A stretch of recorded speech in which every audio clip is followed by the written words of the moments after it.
रात को जगमगाती रोशनी से सजा घर आज सुबह थोड़ा शोक में डूब गया था, क्योंकि इस घर की सबसे छोटी व लाडली बिटिया रोहिणी अभी अभी विदा हुई थी। कुछ स्त्रियों की आंखें अभी भी सजल थी। रोहिणी की माँ सबसे ज़्यादा रो रही थी। आखिर दुख तो होता ही है अपने कलेजे के टुकड़े को विदा करते हुए, लेकिन सबसे बड़ी शांति बस यही थी कि बिटिया अच्छे घर में गई थी। इसलिए मांझी बाबूजी व उसके भाई के चेहरे पर पूर्ण संतुष्टि के भाव उभर आए थे। चलो, आज इस जिम्मेदारी से भी मुक्ति मिली। बड़ी चिंता लग रही थी। अम्मा जी आसपास बैठे रिश्तेदारों से बतिया रही थी। वार्तालाप में रोहिणी या रोहिणी के भैया का ही जिक्र हो रहा था। रोहिणी इतनी अच्छी थी, सारा घर उसने ही संभाल रखा था। मुझे तो पता ही नहीं चलता था कि रसोई में क्या हो रहा है, कहाँ कोई चीज़ रखी है। बतियाने वाली सारी महिलाएं रोहिणी का गुणगान कर रही थी। रोहिणी तो ससुराल के अवगुणों को भी निभा लेगी। बहुत गुणी है रोहिणी, अपने व्यवहार से भी सभी के मन को मोह लेगी। यहाँ अपनी भाभी के साथ भी बिल्कुल बहन की तरह से रहती थी। जिन गुणों का उसमें नितांत अभाव था, आज वो भी उसमें पैदा हो गए थे। शायद व्यक्ति के चले जाने के बाद उसकी कीमत बढ़ जाती है। धीरे धीरे बातों का रुख बदला और निशांत पर आकर केंद्रित हो गया। उनकी बातों से कामना नाराज या दुखी नहीं थी, लेकिन उसे अफसोस अवश्य हो रहा था, क्योंकि बहू होने के कारण कोई उसका नाम लेने वाला नहीं था। घर में बहू का नाम उस समय बड़ा जोर शोर से लिया जाता था जब कोई कार्य घर के अहित में होता था। लाख बार सफाई देने पर भी बहू की बातों पर विश्वास नहीं किया जाता था। कामना ने बचे हुए कार्यों को समेटना प्रारंभ कर दिया, जबकि उसका बदन टूटकर चूर चूर हो गया था। 3 दिन से तो आराम का नाम ही नहीं था। फिर भी वह यह सोचकर काम में जुट गई थी कि घर का कार्य तो सारा उसे ही तो समेटना है, क्योंकि लड़की के विदा होने के 1-2 घंटे बाद ही रिश्तेदार विदा होने के लिए आग्रह करने लगेंगे। यह सब काम अकेले उसी को समेटना है। काम को थोड़ा हल्का करने के उद्देश्य से ही वह अपनी छोटी बहन नमिता को रोकना चाहती थी। नमिता के रुक जाने से रोहिणी की विदाई भी इतनी नहीं खलेगी। वह रोहिणी को प्यार करती थी। वैसे तो तीनों ही नंदें उसे बहुत प्यारी थी, पर छोटी होने के कारण रोहिणी ने उसके प्यार पर अधिक कब्जा कर लिया था। दोनों बहनों की तरह ही मिलजुल कर रहती थी। यह ननद और भाभी के प्यार का ही परिणाम था कि वह सास के कड़वे स्वभाव को भी झेल जाती थी। उसे ससुराल में भी मायके का आभास होने लगता, लेकिन फिर भी वह रोहिणी की विदाई पर रो नहीं पाई थी। पता नहीं कामना का हृदय कैसा विचित्र था कि कभी तो वह अनजान लड़की की विदाई पर ही रो पड़ती, रेडियो या टीवी पर विदाई गान सुनकर रो पड़ती, लेकिन उसका हृदय आज पत्थर का हो गया था और वह अपने नेत्रकोश से 2 मोती ननद की विदाई पर समर्पित ना कर पाई। वह शीघ्र कार्य समेट रही थी। साथ में नमिता भी हाथ बटा रही थी। उसके कानों में स्त्रियों के बतियाने का स्वर निरंतर पड़ रहा था। हाँ भाई, यह निशांत की ही हिम्मत है जो इस घर की नैया पार लगा दी, नहीं तो न जाने क्या होता। हाँ भाई, बड़ा ही होनहार व समर्पित बेटा है, नहीं तो इस जमाने में पूछो मत। एक एक की कहानी सुनते हैं तो कलेजा मुंह को आता है। हे भगवान, ऐसा बेटा हर किसी को दे। एक ने भगवान को धन्यवाद में हाथ जोड़ दिए। किसी काम को बोझ समझकर नहीं करता, बड़े प्यार व आत्मीयता से करता है। इस ज़माने में 3-3 लड़कियों का ब्याह लोग अपनी बेटियों से घबराते हैं। निशांत बेचारे ने तो 3-3 बहनों का दायित्व पूरा किया है। हाँ, बेचारा शादी के 2 साल पहले से ही घर के जंजाल में फंस गया था और अब तक नहीं निकल पाया। भगवान भी शरीफों की ही परीक्षा लेता है। बहनों से निपटते ही अपनी बेटियों की जिम्मेदारी आ जाएगी। 3 बहनें और 2 बेटियां, बेचारा जिम्मेदारियां निभाते निभाते ही बूढ़ा हो जाएगा। कामना प्रतीक्षा कर रही थी कि शायद कभी उसकी प्रशंसा में भी वो शब्द कहे जाएंगे। वह तो अपने पति की जिम्मेदारी निभाने में आधे से भी ज़्यादा हाथ बटा रही थी। कामना के मन में विचारों का ज्वार सा उठ खड़ा हुआ। उसे बहुत अच्छी तरह याद है शादी से पहले उसके कितने सपने थे। शादी के बाद तो बस ऐश ही ऐश होगा। लड़का बैंक में कैशियर है। घर का सारा काम निपटाकर आराम से पलंग पर लेटकर टीवी प्रोग्राम दिखा करेगी या टेप पर मनपसंद गाने सुना करेगी। कितना शौक था उसे फिल्मी गाने सुनने का। स्कूल जाते समय यदि कोई मनपसंद गाना रेडियो पर आता होता तो वह अपनी चाल धीमी कर दिया करती। 2-3 बार तो इसी आदत के कारण विद्यालय से सजा भी पा चुकी थी। स्कूल जाते जाते तो जूते टूट गए हैं। एमए पास कर ली, बस बहुत है, अब घर में आराम फरमाया करेगी। शादी एक जिम्मेदारी का नाम है, इस बात से वह नितांत अनभिज्ञ थी। उसकी निगाह में तो शादी का अर्थ घूमना फिरना सजना संवरना ही था। लेकिन उसका यह सपना शीघ्र ही टूट गया। ससुराल में परिस्थितियां मकड़ जाल की भांति बुनी हुई थी, जिनसे निकलना नितांत कठिन था। ससुर सस्पेंड थे, सास फालिज के रोग से पीड़ित थी। ससुर का केस इलाहाबाद कोर्ट में चल रहा था। ऊपर से सास की असाध्य बीमारी पर रुपया पानी की तरह बह रहा था। परिस्थितियों के व्यू में फंसे इस घर की बड़ी बेटी सुनंदा भी अभी गृहस्थी जमाने से वंचित थी। घर में कोई दूसरा कमाने वाला नहीं था। घर के काम की अधिकता को देखते हुए सुनंदा ने पढ़ना बीच में ही छोड़ दिया था। छोटी 2 नंदे राधा और रोहिणी स्कूल में पढ़ती थी। पति के ऊपर लदे भार को देखकर कामना का सिर भी पहले तो चकरा गया।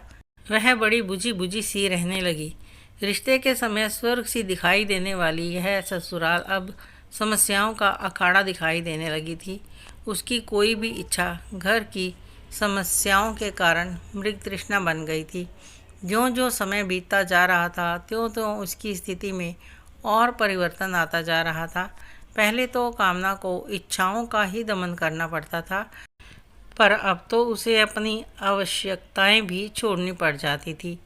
संयम की जितनी भी शिक्षा विद्या अध्ययन के समय अर्जित की थी, उन सब का प्रयोग उसे अब करना पड़ रहा था। फिर भी घर की समस्याएं सुरसा के मुख समान मुंह खोले खड़ी रहती थी। इधर अपनी भी गृहस्थी बढ़ रही थी। लग रहा था यदि यही हाल रहा तो उसके बच्चे भी आत्म संयमी और जितेंद्रिय बनने के लिए बाध्य हो जाएंगे। औरों के बारे में ये सोचते सोचते वह अपने बारे में सोचना, कोई चीज़ लाना या करना भूल ही गई थी। बच्चों के साथ भी यही हो यह वह बर्दाश्त करने को तैयार नहीं थी। बड़ी ननद सुनंदा की शादी के समय तो उसने अपने ही हाथों सारा सामान एकत्रित किया था, लेकिन इच्छा होने पर भी वह एक साड़ी भी नहीं ले सकी। जो साड़ियाँ शादी के समय दी गई थी उन्हीं से शादी में काम चला लिया था। इस खेलने खाने की उम्र में प्रौढ़ों जैसी गंभीरता उसके चेहरे पर आ गई थी। एक दिन उसने स्वयं भी परिस्थितियों से लड़ने का निर्णय लिया और सास व पति को मनाकर बाहर सर्विस के क्षेत्र में पदार्पण किया, और वह और अधिक मजबूर जीवन जीने के लिए तैयार नहीं थी। टूट गई थी वह अभाव को बर्दाश्त करते करते। थोड़े समय के पश्चात ही धीरे धीरे घर की काया पलटने लगी थी। आखिर 1 की कमाई और 2 की कमाई में अंतर तो होता ही है। सास का ऑल इंडिया इंस्टीट्यूट में इलाज करा लिया था।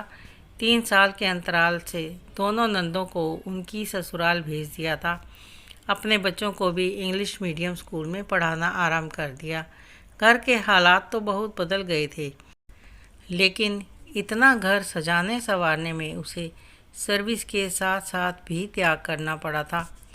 कहावत है ना कि खाली कुएं का पेट भरना बहुत मुश्किल होता है। सुनंदा की शादी के समय तो उसे मायके से प्राप्त आभूषणों को भी बेचना पड़ा था। अपने दहेज के बर्तन तथा अन्य सामान भी ननद को देने पड़े थे। इतना सब करते करते 32 साल की उम्र में भी उसमें कोई विशेष परिवर्तन नहीं आया था, क्योंकि अब बच्चों के खर्च बढ़ने लगे थे। ऐसा लगता था मानो घर में पैसा बस उसी के नाम का ना हो। वेतन से दुगने खर्च थे। पति का वेतन तो घर खर्च व बच्चों की आवश्यकताओं में स्वाहा हो जाता, बाकी के खर्च उसे ही उठाने पड़ते। कभी कभी तो वह अपनी आवश्यकता के समय अपने आप को असहाय देखकर झल्ला उठती। आखिर क्यों उसने अपने ऊपर बोझ लाद लिया है। इतना सब करने के बाद भी उसकी स्थिति में तो किंचित मात्र ही परिवर्तन आया है।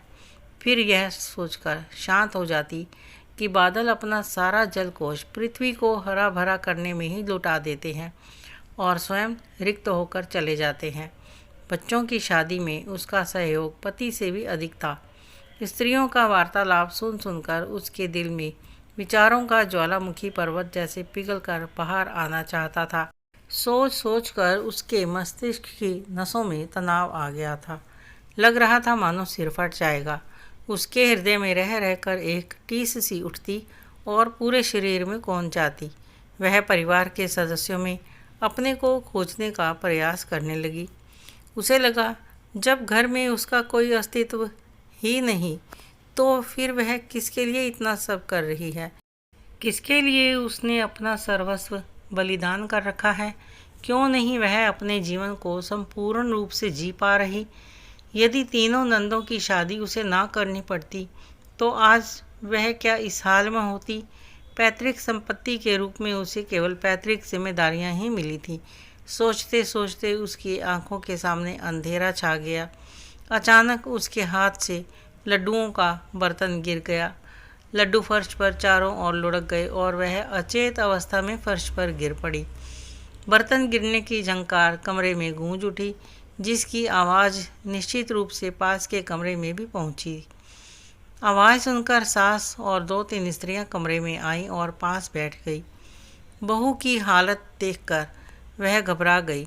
अरे कोई पानी लाओ, देखो ना मेरी बहू को क्या हो गया है। अरे कोई निशांत को बुलाओ। सास की आवाज़ भर्रा गई। इतने में ही नमिता पानी ले आई थी। सास ने एक हाथ से कामना के सिर को धीरे से उठाया और पानी पिलाने का प्रयास किया। मुंह पर छींटे मारने के साथ साथ वह बड़बड़ा भी रही थी। इतना थक गई है, पहले थोड़ा सा आराम कर लेती, कोई जल्दी थोड़े ही है। आखिर इंसान ही तो है। लगातार काम करते हुए तो मशीन भी ठप हो जाती है। वह धीरे धीरे कामना के बालों में उंगलियां फिरा रही थी। कामना को धीरे धीरे होश आ रहा था। वह अर्धचेतन अवस्था में आंखें बंद करके पड़ी थी। तभी स्त्रियों का वार्तालाप प्रारंभ हो गया। कुछ तो स्त्रियों की यह आदत होती है कि वह बहू के सामने सास की और सास के सामने बहू की पक्षधर बनकर अपने को ही तैशी सिद्ध करना चाहती हैं। पता नहीं यह प्रेम प्रकट करने की कौन सी पद्धति है। अरे सास को बातें करता देख इसे लगा होगा कि मैं ही काम क्यों करूं, इसीलिए बहाना बना रही होगी। देखो ना कैसा हाल बना रखा है अपना। ये सब इसलिए जिससे रिश्तेदारों को पता चले कि बहू कितनी दुखी है। देखो ना ननद की विदाई पर 2 आंसू भी नहीं बहाए, नहीं तो अनजान लड़की की विदाई पर भी आंखें भर आती हैं। कमाल है आजकल की बहुओं का। सुनकर कामना का मन कर रहा था कि वह एक एक को सही जवाब दे, अपने बाल नोच ले। आखिर बहू नामक जीव इतना कमज़ोर क्यों होता है। तभी सास की कड़कदार आवाज़ सुनकर वह अवाक रह गई। किसी के घर का तुम्हें क्या पता, तुम्हारी बहुएं होंगी ऐसी। मेरी तो बहू नहीं देवी है देवी। आज घर में जो रौनक है वह बहू का प्रताप है। यह घर के लिए निशांत से भी ज़्यादा करती है। ऐसी बहू तुम्हें नसीब नहीं हुई ना, इसीलिए बात बना रही हो। पिछले जन्म में मैंने मोतियों का दान किया होगा जो ऐसी देवी मिली है। सुनकर कामना का हृदय गदगद हो गया। सास द्वारा किया गया मूल्यांकन उसे ऐसा लग रहा था जैसे उसे समाज सेवा के लिए राष्ट्रपति द्वारा देश का सर्वोच्च पुरस्कार मिल गया है। उसे आज ऐसा लगा कि वह घर की अहम सदस्य है। वह इस घर की रीढ़ की हड्डी है। सास अब भी उसके पास बैठी थी, कभी हाथ कभी पांव सहला रही थी। कामना की आंखें छलक आईं। वह उठी और सास के गले लग गई और फफक फफक कर रोने लगी। तुम मेरी माँ हो, तू तो मेरी पहले से ही बेटी है, तुझे आज पता चला। आपको यह कहानी कैसी लगी कमेंट करके अवश्य बताएं। अच्छी लगी हो तो लाइक करें, शेयर करें, सब्सक्राइब करना मत भूलना। धन्यवाद।